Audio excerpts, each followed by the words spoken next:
तो आज जिस कहानी में हम गोता लगाने वाले हैं उसका नाम है उस रात घाट पर। चलिए इस सवाल से शुरू करते हैं कि क्या होता है जब एक हिम्मत, एक जिद जिंदगी की सबसे बड़ी गलती बन जाए। बस यही सवाल है जो हमें ले जाता है तीन दोस्तों की कहानी में, जहां उनका एक छोटा सा एडवेंचर एक बहुत ही भयानक मोड़ ले लेता है। हमारी कहानी की शुरुआत होती है दनौती नाम के एक छोटे से दूर दराज के गांव से। दिन है ठंडा और रात बारिश वाली होने वाली है। तो यहाँ मिलते हैं हम अपने तीन किरदारों से, विनय, सार्थक और ललित। लगातार हो रही बारिश से ये तीनों बुरी तरह बोर हो चुके हैं और बस कुछ रोमांचक करने की फिराक में हैं। अच्छा, इन दोस्तों की जो आपस की केमिस्ट्री है ना, वही इस कहानी को दिलचस्प बनाती है।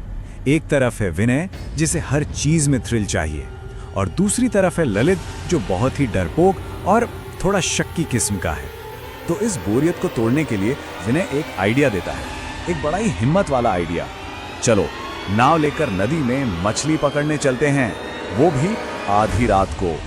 अब जैसे ही विनय उसे कायर बुलाता है, ललित की इज्जत पर बात आ जाती है और फिर ना चाहते हुए भी वो अपनी बहादुरी साबित करने के लिए मान ही जाता है।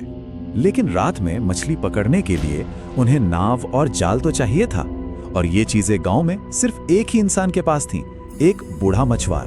तो विनय पहुंचता है दंदाराम के पास। ये एक बूढ़े आदमी हैं जो नदी किनारे बिल्कुल अकेले रहते हैं, और विनय उनसे उनका सामान मांगने गया है। लेकिन वो बूढ़ा आदमी उन्हें एक अजीब सी, एक डरावनी चेतावनी देता है। वो कहता है कि रात ढलने के बाद नदी का रूप बदल जाता है। जब वो देखता है कि ये लड़के मानने वाले नहीं हैं, तो वो उनसे पैसे नहीं लेता, बल्कि उनकी हिफाजत के लिए उन्हें एक काला धागा देता है। अब एक दोस्त तो वो धागा ले लेता है, पर दूसरा वो इसे अंधविश्वास कहकर मजाक उड़ा देता है। और यही वो एक पल था, एक छोटा सा फैसला जिसके बारे में वो बहुत जल्द पछताने वाले थे। तो उस चेतावनी को पूरी तरह नजरअंदाज करके तीनों दोस्त अंधेरी नदी में अपनी नाव लेकर निकल पड़ते हैं और उस जगह की तरफ बढ़ने लगते हैं जो पहले से ही काफी बदनाम है।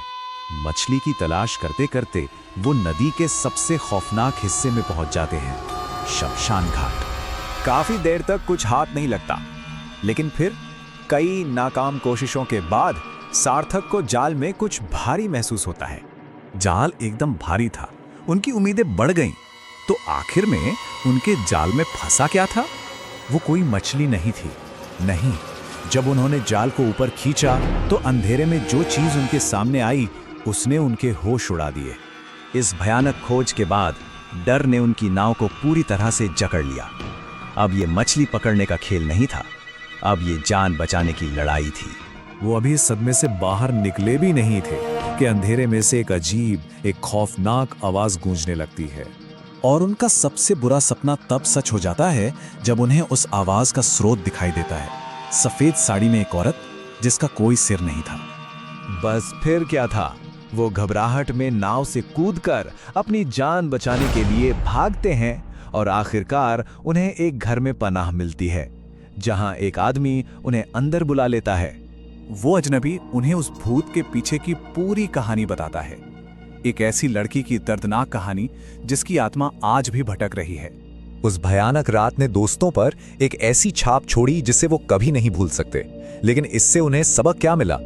वो पूरी रात उसी अजनबी के घर पर गुजारते हैं और सुबह होते ही ये फैसला कर लेते हैं कि रात में मछली पकड़ने का ये आइडिया अब दोबारा कभी नहीं आएगा। और आखिर में ये कहानी हमें एक बड़े सवाल के साथ छोड़ जाती है। जरा सोचिए, जिन दोस्तों ने वो काला धागा पहना था उनकी जान बच गई। तो सवाल ये है कि अगर कोई अंधविश्वास जान बचा सकता है, तो क्या वो सच में सिर्फ अंधविश्वास है?